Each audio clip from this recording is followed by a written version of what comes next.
Ici, nous avons une dictature classique. Le régime autoritaire traverse tout le système. Si on lui coupe la tête, tout le système s'écroule.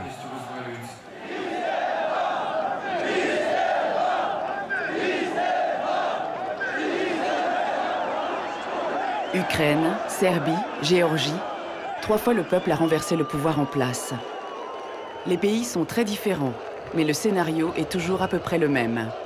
Une élection truquée, le peuple qui descend dans la rue, et le régime qui s'effondre presque sans résister. Est-ce vraiment aussi simple? Quand on voit les images sur CNN, on pense qu'il suffit de faire descendre quelques centaines de milliers de personnes dans la rue, et boum, ça y est, c'est la révolution. C'est pas vrai, ça ne se passe pas comme ça. En effet, l'insurrection que l'on découvre au journal télévisé n'a rien de spontané.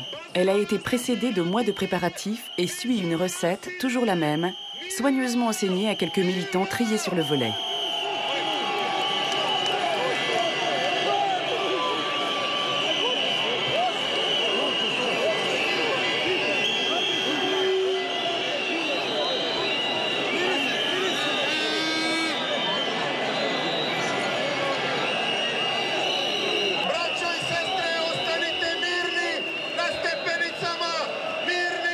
La première de ces révolutions s'est produite en Serbie en 2000, lorsqu'un mouvement de jeunes baptisé Otpor soulève le peuple contre Slobodan Milosevic. La deuxième, en 2003, a lieu en Géorgie. Les jeunes du mouvement Khmara poussent Eduard Shevardnadze, le président en place, à s'enfuir du Parlement et à démissionner. Là encore, le renversement du régime se fait sans coup de feu ni victime.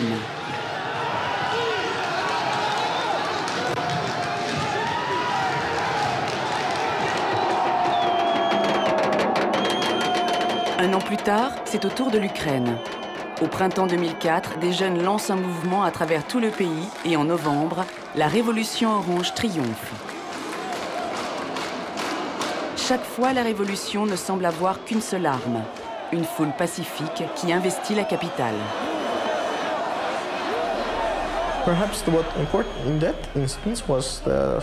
Le facteur décisif à ce moment-là, c'est ce qu'on peut appeler la masse critique. Pour la Géorgie, il a fallu 125 000 personnes.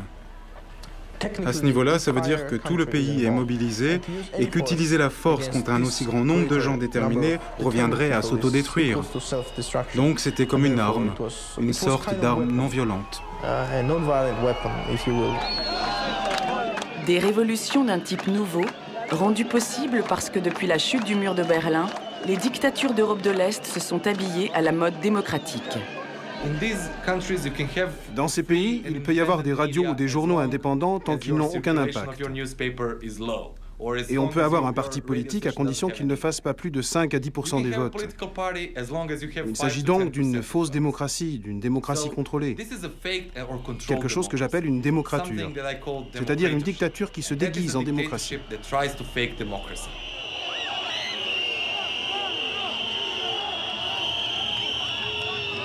Ces démocratures ont prospéré jusqu'à l'arrivée à l'âge adulte de la génération de l'après-guerre froide. Pour cette jeunesse-là, plus question de révolution bolchevique. Son credo, le soulèvement populaire non violent. Pour réussir, il faut réunir 3 conditions.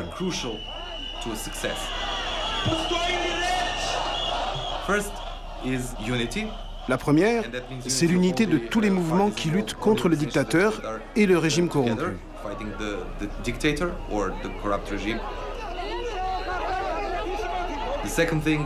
La deuxième, c'est le refus de toute action violente, pour montrer à la police qu'elle n'a aucune raison d'avoir peur et que les manifestants n'en veulent qu'au dictateur. Cela aidera beaucoup à ce que la police change de camp. Et la troisième condition, c'est un bon plan stratégique. Un bon plan stratégique, c'est la planification minutieuse de la révolte des jeunes qui, pour garder un air si spontané, doit avoir été organisée plusieurs mois à l'avance. et à y regarder de près, les jeunes ont bien dans chaque pays procédé en suivant toujours les mêmes étapes. Étape numéro 1, le lancement d'un mouvement de jeunes. En 1998, la Serbie vit depuis 10 ans sous la dictature de Slobodan Milosevic. Après 6 ans de guerre fratricide, l'économie est à bout de souffle et la communauté internationale refuse d'aider le pays tant que le régime restera en place. La contestation démarre à l'université. Avec quelques amis, Srdja Popovic, étudiant en biologie et vétéran de la lutte anti-Milosevic, décide de passer à l'action. Il commence par rassembler les opposants. Nous étions désespérés par la situation et nous n'avions qu'une idée en tête, trouver chaque îlot de résistance au régime, à l'université et dans les médias, puis connecter ces îlots entre eux pour en finir avec la loi du silence. Le point fermé vient de là, comme un appel à se réunir pour résister tous ensemble. Srdja et ses amis connaissent bien la théorie de la révolution non violente. Créer d'abord un mouvement de jeunes et lui donner un emblème simple. Ici, ce sera le point fermé. Il faut aussi lui donner un nom facile à retenir, Otpor, qui veut dire résistance en serbe. Les recettes du marketing moderne appliquées à la révolution.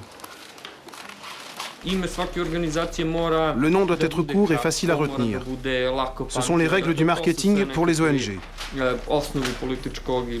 Quand vous fondez une organisation révolutionnaire, il vous faut choisir un nom qui fait clairement comprendre la nature de cette organisation. Et si vous lui donnez un nom comme Otpor, qui veut dire résistance, on comprend bien que ce n'est pas pour cultiver des légumes ou pour vendre du miel. Marketing encore.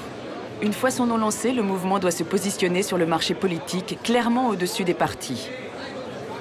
À son congrès fondateur, Otpor invite les principaux leaders de l'opposition, dont Zoran Djindjic, futur Premier ministre, et Milan Sanprotic, futur maire de Belgrade.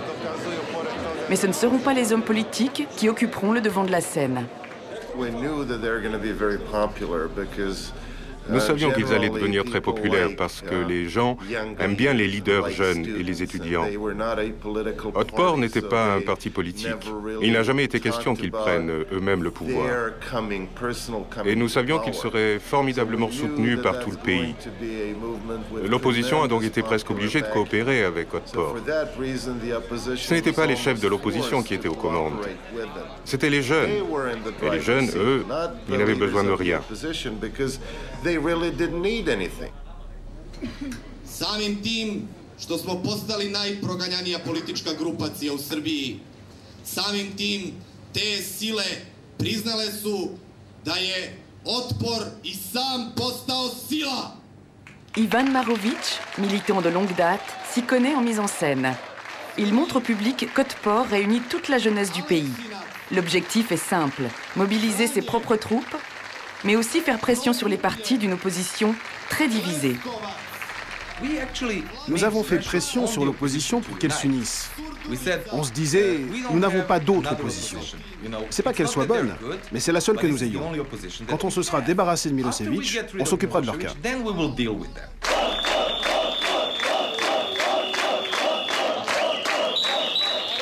Le lancement est réussi. Otpor recrute à tout va.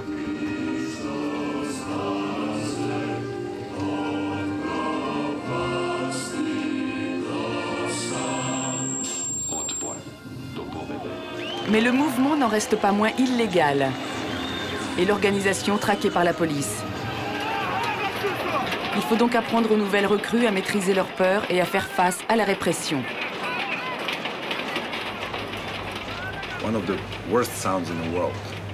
L'un des pires bruits du monde, c'est le bruit des matraques de la police sur les boucliers juste avant leur intervention. Qu'est-ce que vous faites dans ce cas-là, avec vos troupes? Ils savent pourquoi ils sont là et ils savent où ils vont. Donc vous mettez des banderoles au premier rang parce que vous ne voulez pas qu'ils voient l'adversaire. Et vous faites jouer les tambours pour marquer le rythme. C'est une très vieille règle. Au rythme des tambours, les gens marchent avec enthousiasme. Et ça évite qu'ils entendent le bruit que fait l'adversaire. Comme ils ont peur, vous les collez les uns contre les autres. Vous savez, l'homme descend du singe, à un moment où les singes vivaient en groupe, et si les gens sont très près les uns des autres, s'ils se touchent, ils ont moins tendance à avoir peur et ils peuvent moins facilement s'enfuir.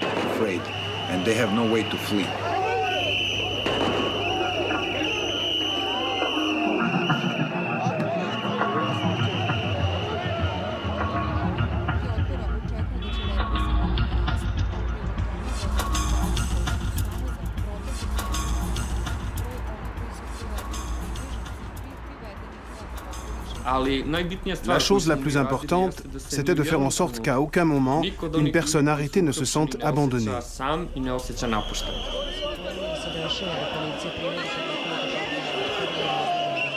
Les leaders d'Otpor entreprennent donc de former leurs nouvelles recrues pour qu'elles sachent comment se comporter face à la police.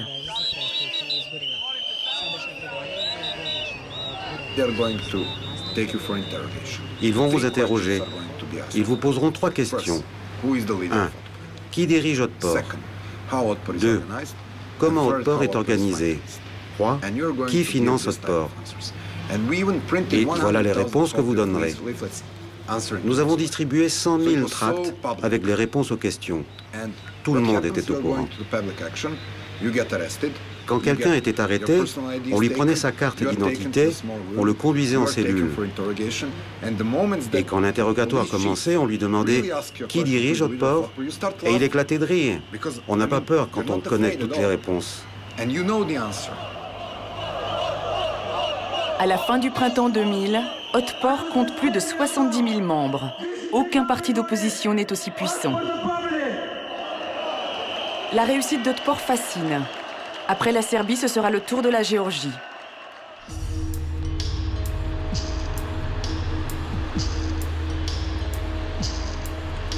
Nous sommes en 2003. Cette république, autrefois la plus prospère de l'URSS, est au bord de la faillite. Son industrie a disparu, la corruption est générale et aucune perspective de changement ne se dessine. Début 2003, une poignée d'étudiants conseillés par des Serbes d'Otpor fondent le mouvement Kmara, qui veut dire assez en géorgien. Parmi eux, Keto Kobiashvili, une étudiante en sciences politiques de 22 ans. Voilà le premier local de Kmara. Nous étions 12, des jeunes qui s'étaient rassemblés juste pour discuter et peindre des banderoles.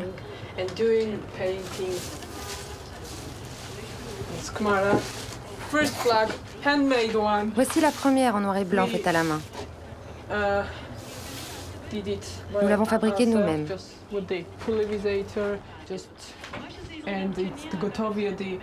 Ça, c'est le slogan de la révolution serbe.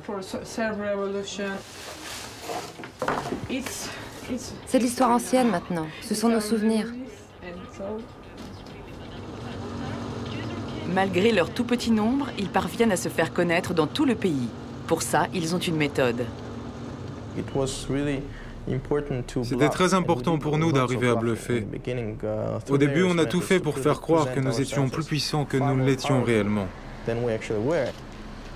Une nuit, à 20 personnes, avec de gros pinceaux et de la peinture, on a peint des dizaines de milliers de slogans Kmara dans les rues. On n'avait même pas assez d'argent pour se payer des bombes de peinture.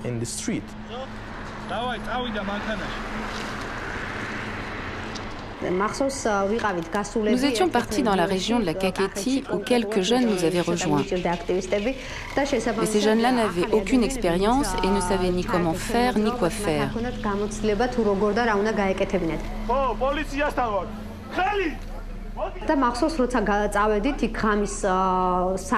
À 3 heures du matin, nous avons été interpellés par la police.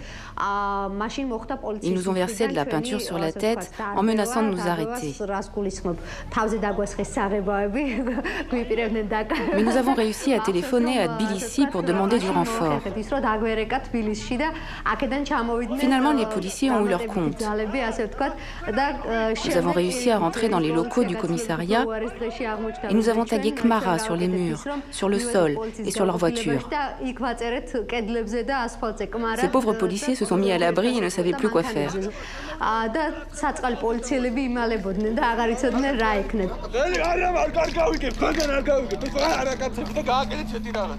C'est la première fois que des étudiants osent défier les forces de l'ordre. Les policiers ne comprennent pas ce qui leur arrive.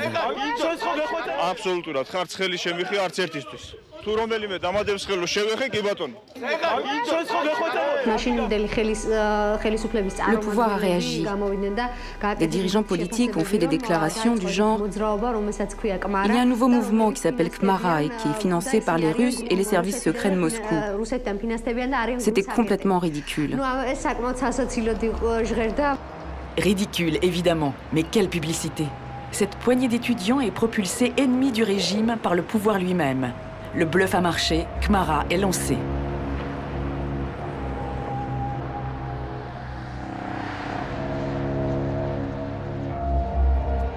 Troisième révolution, l'Ukraine. Même corruption endémique, même pouvoir mafieux en place depuis 10 ans. Et un rêve en plus, l'Union européenne si proche. Les jeunes décident de créer leur propre mouvement dans l'espoir de changer les choses. Mais avant de se lancer, ils font une étude marketing. Oleksiy Tolkatchov, étudiant en droit international, en est chargé.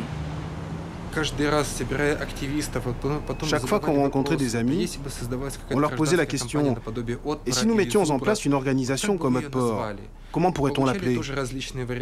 On nous a fait beaucoup de propositions qui ont été présentées au groupe test chargé de choisir le nom définitif.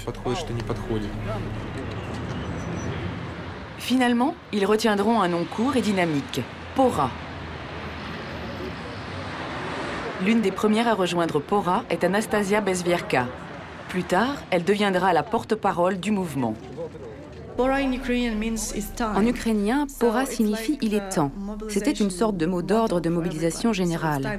Il est temps d'agir, il est temps de se battre, il est temps de montrer que les jeunes sont actifs. Il est temps de changer quelque chose dans notre pays. Au début, ces jeunes bien sages préfèrent rester discrets.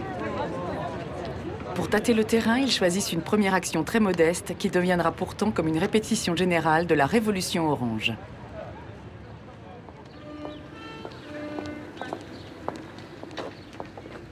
L'opération se déroule en avril 2004. Les électeurs d'une petite ville à l'ouest de l'Ukraine sont appelés aux urnes pour choisir leur maire. Le parti au pouvoir décide d'imposer son candidat à tout prix. Les jeunes de Pora suivent les opérations dans plusieurs bureaux de vote, revêtus de leur nouvelle tenue, des t-shirts jaunes. Comme le préconise la méthode, ils dénoncent les trucages et ça ne plaît pas.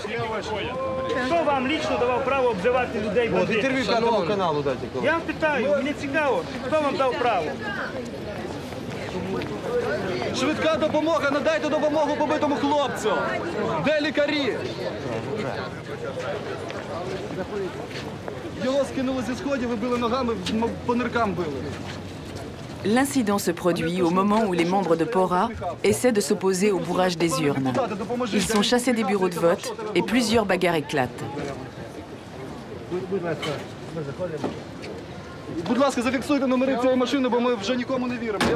Cet incident mineur déclenche un scandale national. Des leaders de l'opposition sont dépêchés sur place. La confrontation dure toute la nuit.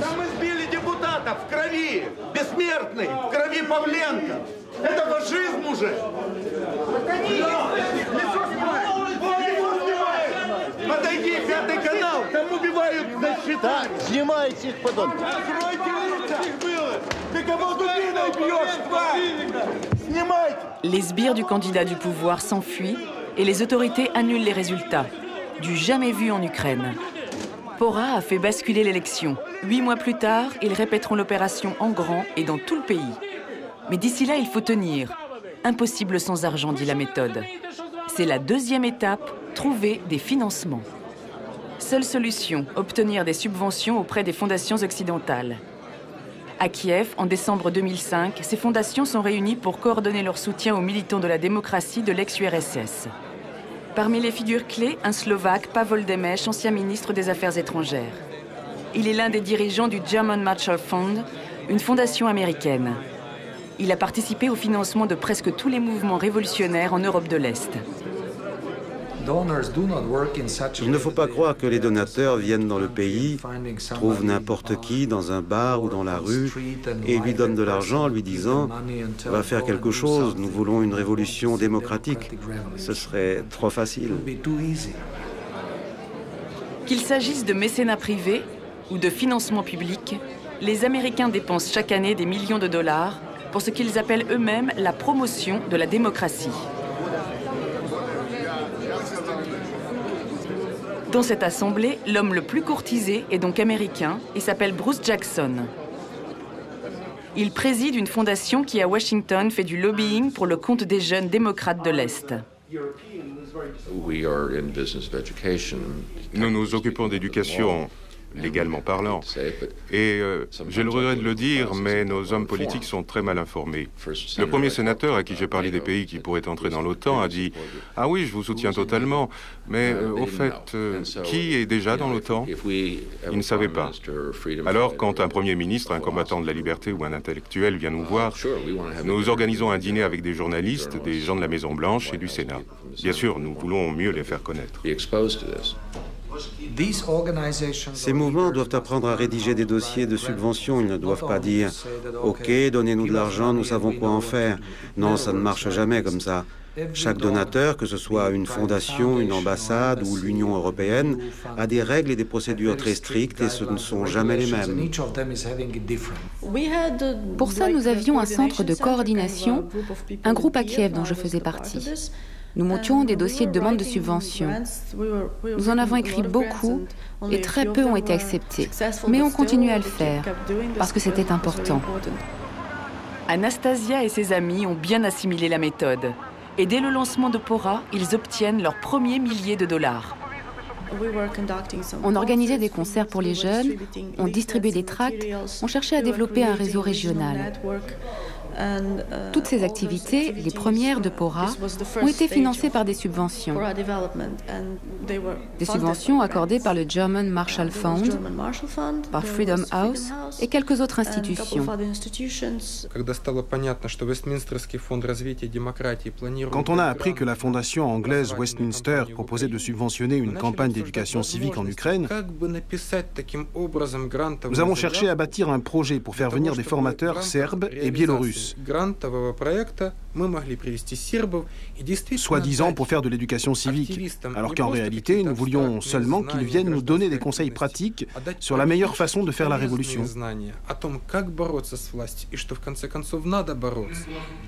Oleksiy Tolkatchov et ses amis reçoivent quelques dizaines de milliers de dollars. Avec cet argent, ils organisent une série de séminaires clandestins à travers le pays. Malgré les risques, ils ont filmé leur première session et ces images sont longtemps restées cachées.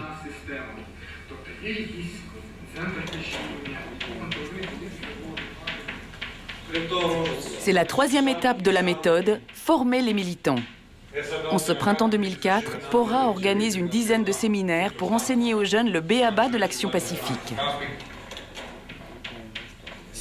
À ces séminaires, les Serbes et les Biélorusses ont tout simplement présenté leurs expériences et ils ont montré comment ils avaient fait dans leur pays.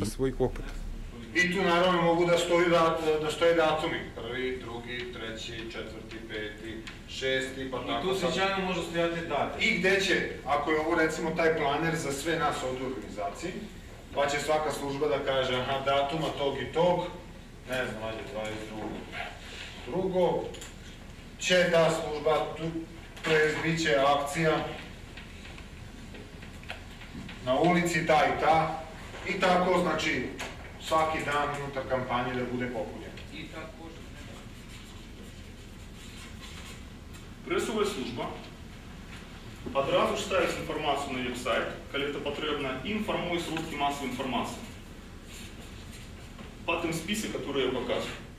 Et c'est comme ça qu'en étudiant les cas serbes et biélorusses, nous avons mis en place notre propre stratégie pour l'Ukraine. Après 2 ou 3 jours de cours intensifs, les recrues repartent avec un plan d'action précis et une mission, organiser des unités locales de Pora. Quand les jeunes ne peuvent organiser eux-mêmes de tels stages, trop chers ou trop dangereux, ils ont une autre solution, faire appel à des Occidentaux, et en particulier au Centre international du conflit non violent créé par un riche homme d'affaires américain, Peter Ackerman. Le but de notre centre est de mettre en commun les connaissances et pour cela créer des outils qui puissent être utilisés par n'importe quel mouvement. Des outils génériques qui les aideront à trouver ce qu'ils doivent faire dans leur société pour prendre en charge leurs propres conflits. Peter Ackerman est convaincu que sa méthode est universelle. Pour aider les nouveaux révolutionnaires, il s'est inspiré du Pentagone qui utilise des jeux vidéo interactifs pour l'entraînement des militaires. Son jeu à lui est sorti au printemps 2006. Le scénario a été coécrit par l'un des fondateurs d'Otpor en Serbie, Ivan Marovic. Nous avons fait appel à notre ami Ivan Marovic, qui est un vétéran de ces combats et un penseur efficace. Nous lui avons demandé de travailler sur ce logiciel pour en faire un jeu convivial. Un jeu qu'il aurait pu utiliser à Otpor à son époque et qui puisse servir aujourd'hui dans d'autres pays en s'appuyant sur son expérience.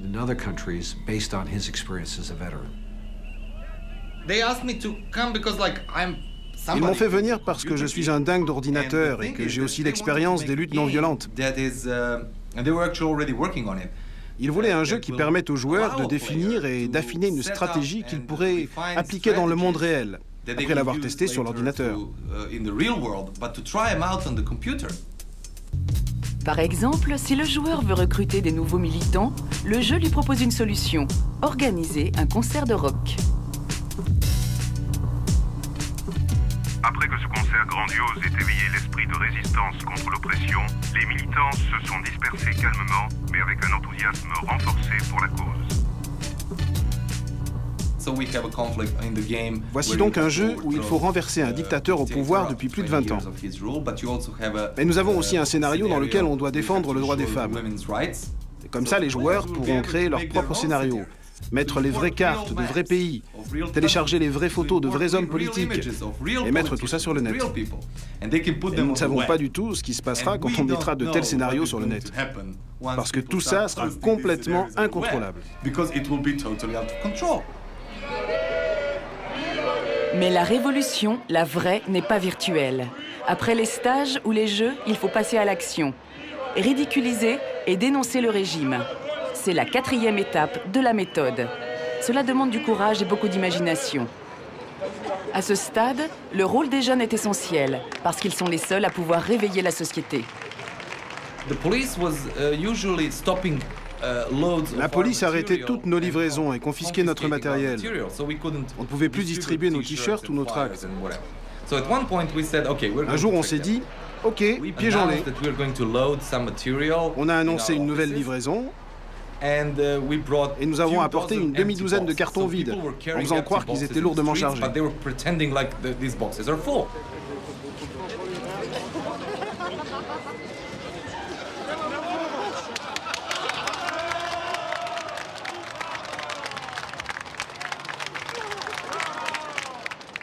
Et quand ils ont compris que les boîtes étaient vides, ils se sont sentis humiliés. En fait, ils avaient mal joué. C'est un exemple d'action dilemme. S'ils n'avaient rien fait, nous aurions fait un communiqué pour dire que nous avions réussi à livrer notre matériel et qu'ils ne nous en avaient pas empêchés. Et quand ils l'ont fait, ils se sont couverts de ridicule. C'était très important pour nous de montrer que la politique c'était cool, et si j'ose dire, sexy. Les gamins ordinaires, les gamins comme moi à l'époque, ne s'intéressaient pas vraiment à la politique. Mais ils s'intéressaient à la mode, au style de vie. Donc il fallait qu'on fasse de la révolution un style de vie.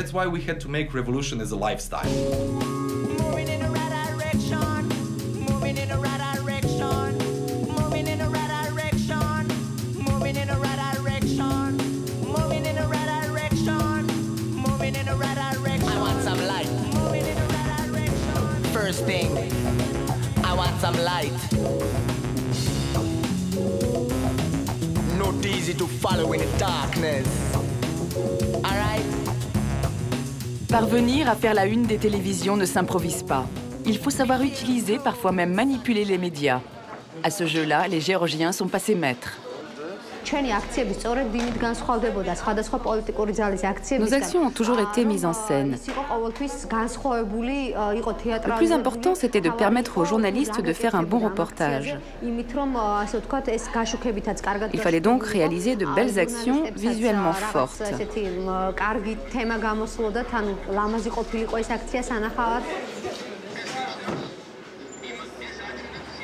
Kmara profite des manifestations officielles pour faire l'ouverture du journal télévisé. Un jour, ils apprennent que le président Shevardnadze doit assister à une cérémonie dans un parc de la capitale. C'était au mois de septembre, nous ne savions plus quoi organiser, on était à court d'idées. Et c'était la période cruciale, à 2 mois des élections. C'est là que j'ai dit, pourquoi on n'irait pas assister à leur cérémonie?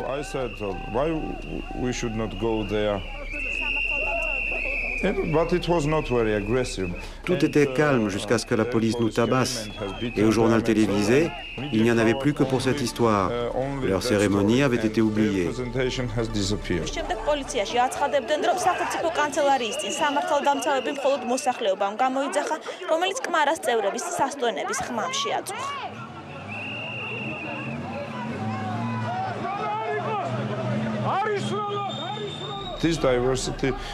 Ce genre d'idée a permis à Kmara de rester à la une des journaux pendant 3 mois. On ne parlait plus que de nous.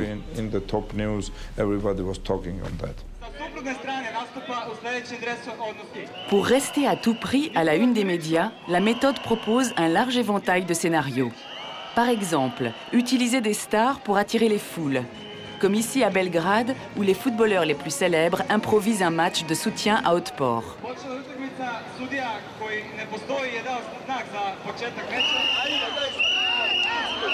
Autre opération type, les flash mobs, rassemblements éclairs, actions spectaculaires qui durent à peine un quart d'heure.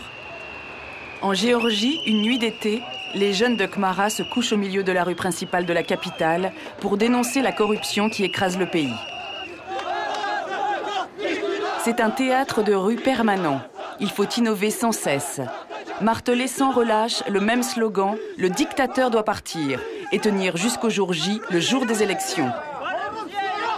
Već 10 godina pokušavam da skinem ovu fleku. Verujte mi, sve sam probala.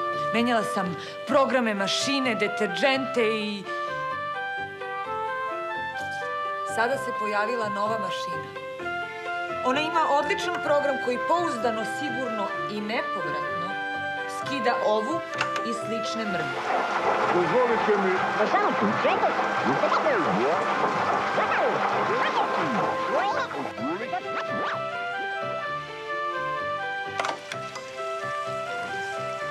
Vidite, deluje. Probajte i uverite se sami. Demonstracija novog programa glasačke mašine 24. septembra širom zemlje. Konačno, gotov je. Pour nous, le plus important, c'était de faire bouger les gens neutres, ceux qui d'habitude ne votent pas, ceux qui se méfient de tous les partis politiques. Et c'est là qu'Otpor est intervenu. Ils ont fait une campagne formidablement efficace. Sortez de chez vous et allez voter. C'est l'avant-dernière étape, le jour crucial. Il faut tout faire pour que les gens se déplacent et votent en masse contre le régime. Le jour des élections en Serbie, en 2000, 40 000 personnes ont reçu le même SMS sur leur portable. Et le SMS disait « C'est le jour. Aujourd'hui, il est fini. »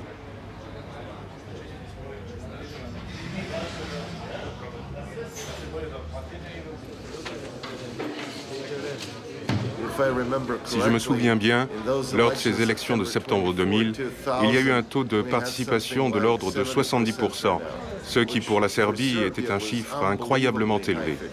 Comme il l'a déjà fait, le régime de Milosevic falsifie les résultats et les jeunes doivent apporter les preuves de la fraude. Les membres d'Otpor se répartissent dans les bureaux de vote. Ces gens-là, on les appelait les gardiens de la victoire. Ils avaient des instructions très précises. Ils étaient totalement mobilisés. Ils refusaient même d'aller aux toilettes pendant le vote. Et on leur avait dit de ne rien accepter à manger ou à boire pour éviter d'être drogués.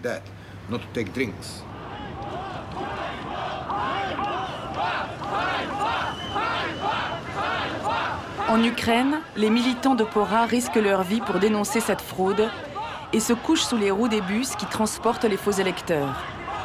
Ici, la fraude classique, qu'on appelle le carrousel, consiste à envoyer voter un même groupe d'électeurs dans plusieurs bureaux de vote. Le soir, les observateurs indépendants annoncent la victoire du chef de l'opposition, Viktor Yushchenko. Mais le pouvoir, lui, proclame la victoire de son propre candidat. Pora appelle à manifester dans la capitale.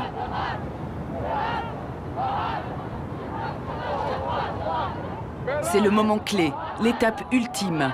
Les jeunes arriveront-ils à faire sortir le peuple dans la rue et à faire annuler les élections truquées? C'est maintenant ou jamais.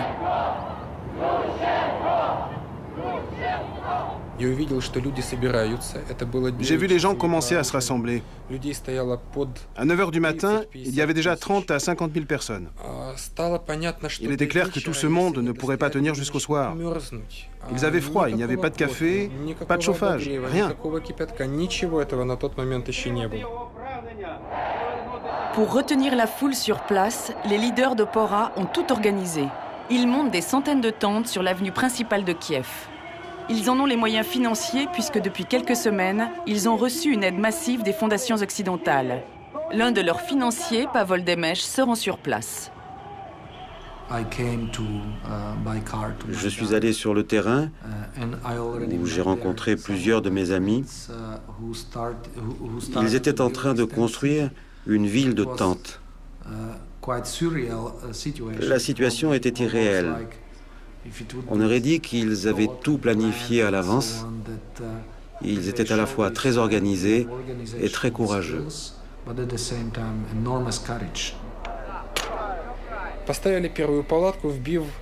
Nous avons installé la première tente en enfonçant les clous directement dans le bitume. Le plus beau bitume de Kiev, sa fierté. On a montré à nos militants comment faire, puis on leur a dit « Faites comme nous, montez des tentes ». C'est ici que nous avons construit la première cité de tentes.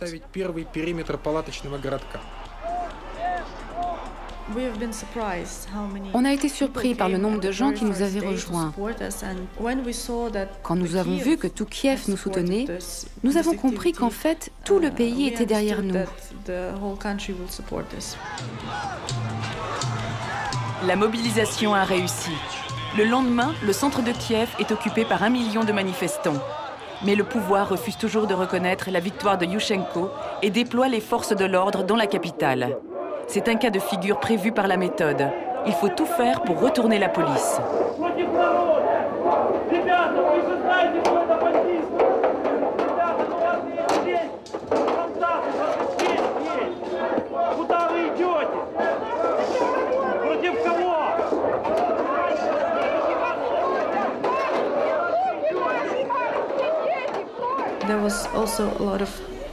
Des gens disaient « Les soldats ne sont pas nos ennemis, ce sont nos frères, on les aime ».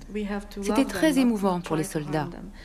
Il y a eu des moments où on les voyait pleurer. Ils restaient là uniquement parce qu'ils avaient des ordres et qu'ils n'avaient pas le droit de partir.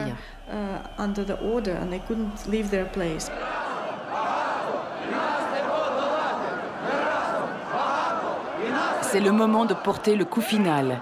Profiter de la pression de la rue pour faire basculer la situation et faire céder le régime. Yulia Tymoshenko, l'égérie de la Révolution, a proposé d'aller installer le nouveau président dans les bureaux de la présidence. Car c'est là que tout le pouvoir est concentré. Et c'est là aussi que tous les documents sur la fraude électorale avaient été rassemblés.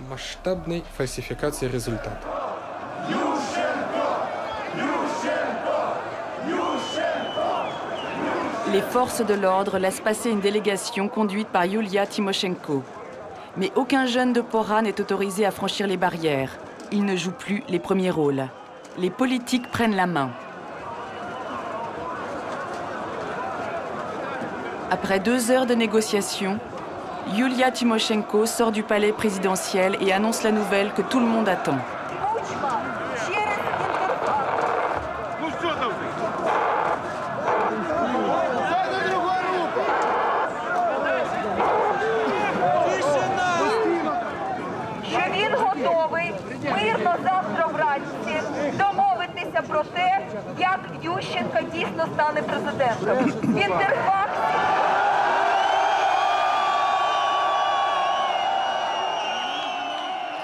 C'est le tournant. Le pouvoir a cédé. La Cour constitutionnelle annule le résultat de l'élection et organise un nouveau scrutin. Les révolutionnaires ont gagné.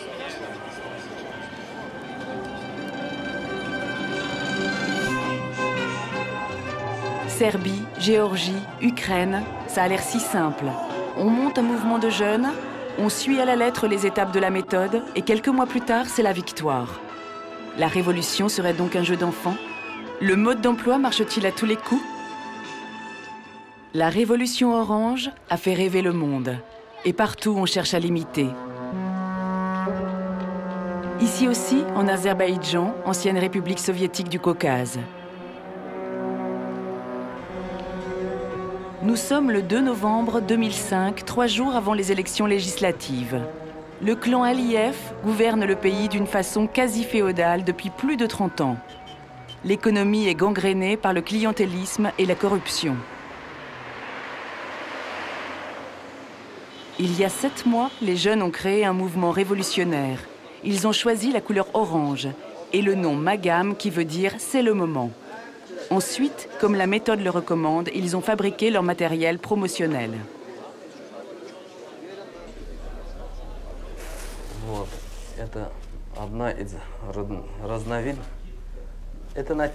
Ça, c'est la tenue pour les grandes manifs. On la met comme ça, facilement.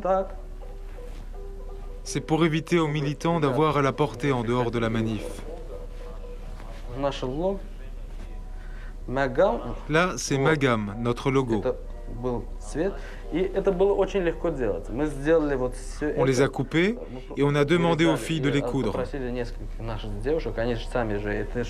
Le logo, nous l'avons peint nous-mêmes. Elles sont très pratiques, ces tenues, faciles à mettre et faciles à enlever rapidement. Nous en avons fabriqué 70.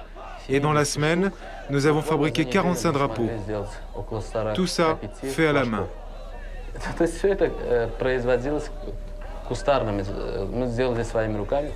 L'argent pour tout ça, on utilise nos propres moyens.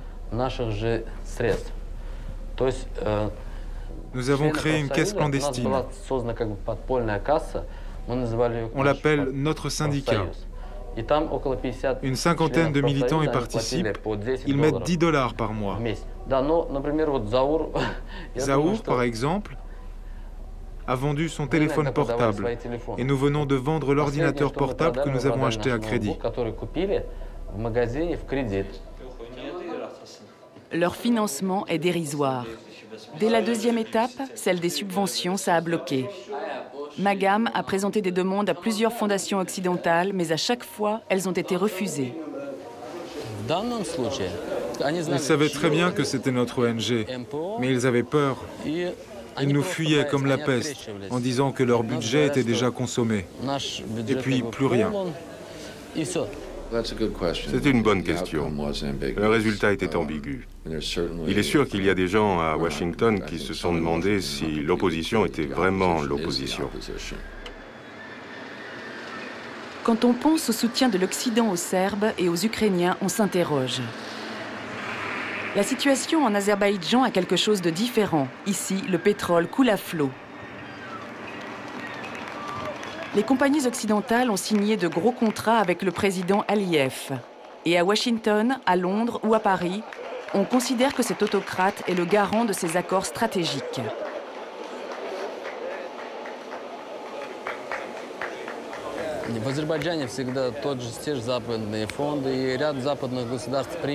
Pour l'Azerbaïdjan, les fondations et gouvernements occidentaux ont toujours accepté ce double standard, la stabilité contre la démocratie.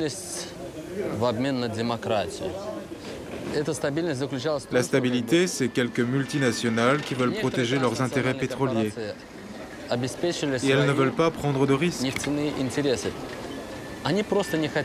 le monde le comprend. Si le pouvoir change, tous les contrats ratifiés par le Parlement ne seront plus valables.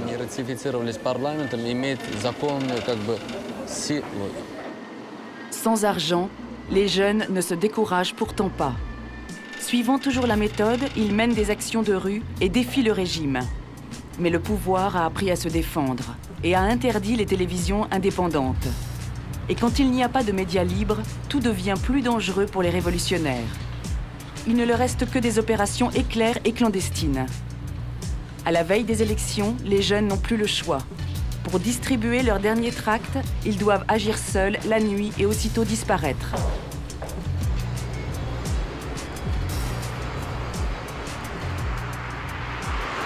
Le 6 novembre 2005, c'est le jour J, le jour des élections. Depuis l'Ukraine, le pouvoir aussi connaît la méthode. Il sait que les soulèvements commencent toujours par la découverte de fraudes massives. Alors, il fait tout pour que le scrutin paraisse irréprochable. On met de l'encre indélébile sur l'index de chaque votant.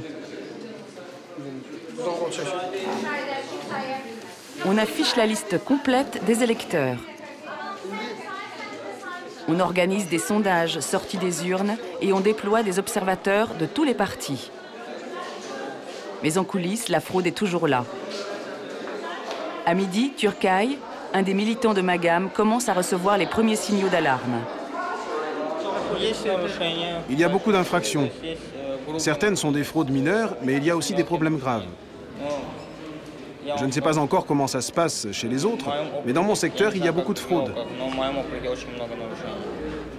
Ils font ce qu'on appelle le carrousel, en faisant voter leurs électeurs dans plusieurs bureaux de vote.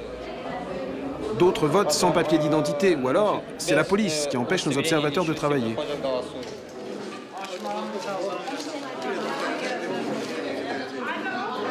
C'est le soir, au moment du décompte, qu'on triche le plus. On peut faire disparaître des bulletins et en rajouter d'autres. Il faut contrôler chaque geste de la présidente de la commission. La tension monte. Si ça se passe comme ça ici, c'est que ça se passe de la même façon dans tout le pays. Le peuple ne va pas l'accepter. Il va faire entendre sa voix. Il va sortir dans la rue.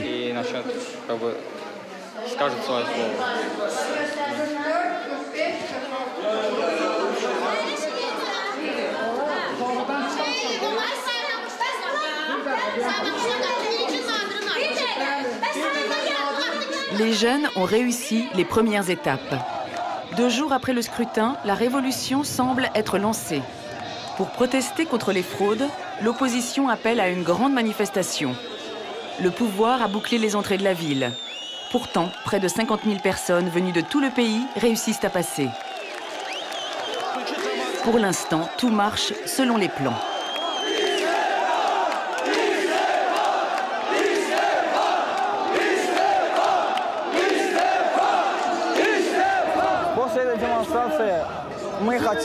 Après cette manifestation, nous allons mettre des tentes ici.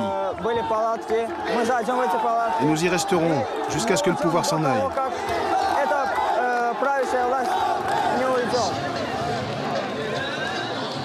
Mais ils n'y arriveront pas. Le pouvoir a élaboré la riposte à la méthode. Dès le lendemain, il fait occuper la place par une contre-manifestation. Pour gonfler les rangs, il réquisitionne même les entreprises d'État. Et en tête du cortège, il exhibe une organisation copiée sur Otpor, Pora et les autres, la jeunesse du président Aliyev.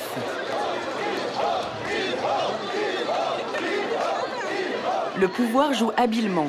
Il reconnaît quelques fraudes et propose des négociations. L'opposition est désarçonnée.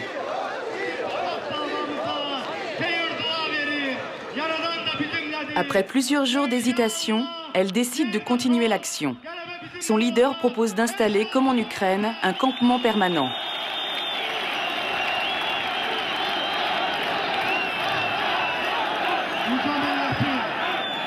Mais le scrutin est déjà passé depuis 3 semaines. Presque tous les journalistes occidentaux ont quitté le pays et le pouvoir n'a plus à cacher son vrai visage.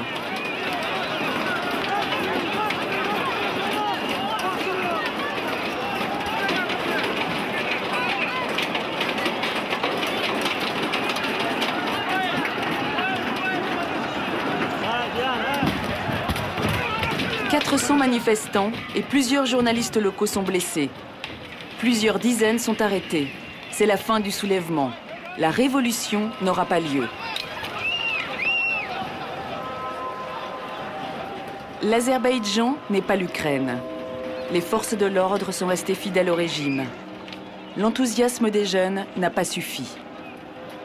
Ils ne sont pas parvenus à réunir suffisamment de manifestants pour empêcher la répression brutale. Et la communauté internationale n'a pas fait grand-chose pour soutenir la demande de changement.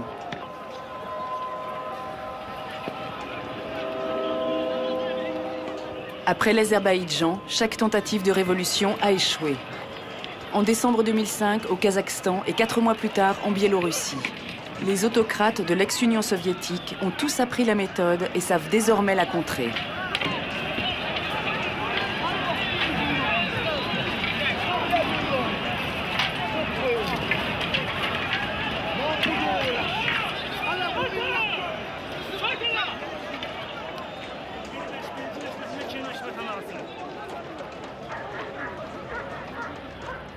Les derniers échecs ont montré qu'il faut des médias indépendants, une opposition politique unie, une société civile prête à soutenir le changement.